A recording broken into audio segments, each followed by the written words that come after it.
Hello friends, welcome. UPSC preparation only channel में आपका स्वागत है। फ्रेंड्स, आज जो हम लोग टॉपिक कवर करेंगे ये आपके यूपीएससी पेपर 2 के आईआर वाले सेक्शन से रिलेटेड है। देखिए, भारत लगातार प्रयास कर रहा है कि 2028-29 के लिए जो संयुक्त राष्ट्र सुरक्षा परिषद है उसकी अस्थायी सदस्यता जो है भारत को मिले। और इस वजह से इस प्रयास को मजबूती देने के लिए भारत एक तरह से अभियान लॉन्च किया है, एक कैंपेन चलाया है। और इस कैंपेन का नाम है शांति विजन। आप शांति एक्ट एक इससे पहले भी पढ़े होंगे। तो ये शांति विजन अलग है, जो कि यूएन सिक्योरिटी काउंसिल जो है संयुक्त राष्ट्र सुरक्षा परिषद, उसमें भारत अपनी अस्थायी सदस्यता के लिए 2028-29 के लिए इस अभियान को लॉन्च किया है। और एक शांति एक्ट आप पढ़े होंगे। उस शांति एक्ट का मूल मकसद है कि जो भारत का न्यूक्लियर रिएक्टर वगैरह है, नाभिकीय क्षेत्र है, उसमें प्राइवेट प्लेयर्स को भी जो है, प्राइवेट सेक्टर को भी उसमें इजाज़त दे कि वो न्यूक्लियर रिएक्टर वगैरह को लगा सके। और भी उसमें बहुत सारा प्रावधान है, यानी कि वो जो शांति एक्ट आप पढ़े थे 2025 वाला शांति एक्ट, वो नाभिकीय क्षेत्र से जुड़ा हुआ है, न्यूक्लियर सेक्टर से जुड़ा है। और यहाँ जो शांति विजन है ये संयुक्त राष्ट्र सुरक्षा परिषद में भारत के अस्थायी मेंबरशिप के लिए है। तो देखिए, यहाँ पर दिया है कि भारत ने संयुक्त राष्ट्र सुरक्षा परिषद यूएनएससी की 2028-29 की अस्थायी सदस्यता के लिए अपना आधिकारिक अभियान शुरू कर दिया है। ये जो अभियान है इसका नाम शांति विजन रखा गया है, जो भारत की नई वैश्विक कूटनीतिक सोच को दर्शाता है।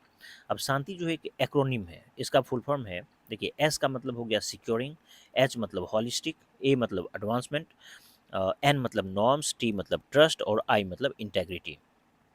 और ओवरऑल इसको क्या बोलेंगे? Securing securing holistic advancement through norms, trust and integrity. Hindi में हुआ मानदंडों, विश्वास और अखंडता के माध्यम से समग्र प्रगति सुनिश्चित करना। देखिए, यहाँ पर दिया हुआ है कि इसका मूल संदेश है कि विश्व में शांति, सुरक्षा और विकास को अलग अलग नहीं बल्कि एक समग्र दृष्टिकोण से प्राप्त किया जा सकता है।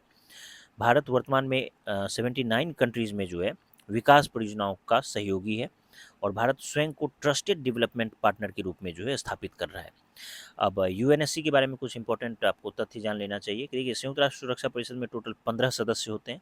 इसमें 5 जो है परमानेंट मेंबर है, यानी कि जिसको P5 हम लोग बोलते हैं, और 10 जो है अस्थायी सदस्य इसमें होता है।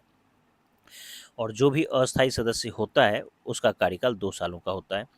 और इनका जो चुनाव है ये यूएन जनरल असेंबली के द्वारा 2/3 बहुमत से किया जाता है।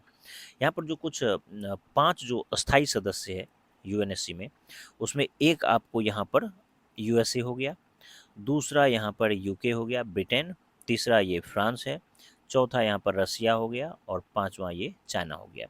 यही 5 मेंबर है अभी वर्तमान में जो संयुक्त राष्ट्र सुरक्षा परिषद का अस्थायी मेंबर है। अब देखिए, यहाँ पर यूएनएससी में भारत का क्या रिकॉर्ड रहा अभी तक। तो भारत अभी तक टोटल 8 बार संयुक्त राष्ट्र सुरक्षा परिषद का अस्थायी सदस्य चुना जा चुका है। भारत का कार्यकाल क्या सब रहा है? देखिए, सबसे पहले भारत 1950-51 में चुना गया था। उसके बाद 1967-68 में, 1972-73, 1977-78, 1984-85, 1991-92 और 2011-2012 और 2021 और 2022 के लिए भारत जो है अस्थायी मेंबर ऑलरेडी रह चुका है। और अब भारत फिर से चाह रहा है कि 2028-29 के लिए भारत को फिर से एक बार अस्थायी सदस्यता मिले।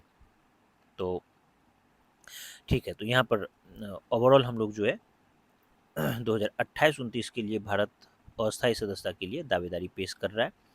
अब देखिए, यहाँ पर दिया हुआ है कि यूएन पीस कीपिंग में भारत का क्या योगदान रहा है। दिया है कि भारत विश्व के सबसे बड़े UN peacekeeping troop contributors में से एक है। अब तक भारत लगभग 3 लाख सैन्य एवं पुलिस कर्मियों को लगभग 50 संयुक्त राष्ट्र शांति अभियानों में भेज चुका है। यानी कि टोटल 50 संयुक्त राष्ट्र शांति अभियानों में भारत के 3 लाख सेना या पुलिस के जवान शामिल हो चुके हैं। यही योगदान भारत की यूएनएससी में जो अस्थायी सदस्यता जो भविष्य में कभी मिल सकती है उसकी दावेदारी को भी मजबूत बनाता है। अब देखिए, भारत की क्या मांग है। भारत का मानना है कि 1945 में जो वैश्विक शांति संरचना उस समय स्थापित हुई थी वो आज की दुनिया के लिए बिल्कुल सही वो रिप्रेजेंट नहीं कर रहा है आज की दुनिया को। दूसरा है कि इसलिए भारत सुरक्षा परिषद में अस्थायी एवं अस्थायी दोनों श्रेणियों के विस्तार तथा ग्लोबल साउथ के बेहतर प्रतिनिधित्व की मांग करता है। तो चलिए, हम लोग इस टॉपिक को कवर किया। अब इससे जुड़ा हुआ एक आपको एमसीक्यू यहाँ पर पूछा जा रहा है। देखिए, शांति विजन के संबंध में आपको कथन पर विचार करना है। यह भारत की यूएनएससी 2028-29 यानी कि 2028 और 2029 अस्थायी सदस्यता अभियान का प्रमुख कूटनीतिक विजन है। दूसरा, इसका पूर्ण रूप securing holistic advancement through norms, trust and integrity, क्या ये है? और तीसरा है कि भारत अब तक 8 बार यूएनएससी का अस्थायी सदस्य रह चुका है। तो देखिए, इसका तीनों ही स्टेटमेंट बिल्कुल करेक्ट है, तीनों ही स्टेटमेंट इसका सही हो जाएगा। तो चलिए, इसके बाद हम लोग नेक्स्ट टॉपिक को कवर करेंगे अगले पार्ट में। तो ओवरऑल ये जो भी आप करंट अफेयर्स देख रहे हैं, इसका जो संपूर्ण जुलाई 2026 में जितना भी आपको करंट अफेयर्स में कवर करवा रहा हूँ पीआईबी वगैरह से या मिनिस्ट्रीज़ की वेबसाइट से या ऑफिशियल जो भी वेबसाइट्स है, उन सब का एक सिंगल पीडीएफ आपको मिल जाएगा महीने के लास्ट में। तो आप लोग स्टेप वाइज स्टेप इन सारी वीडियोज़ को देखिए और प्रयास कीजिए कि अभी से ही ये सब चीज़ें आपके दिमाग में शामिल हो जाए। चलिए, उम्मीद करता हूँ ये सब वीडियो आपको पसंद आया होगा। धन्यवाद।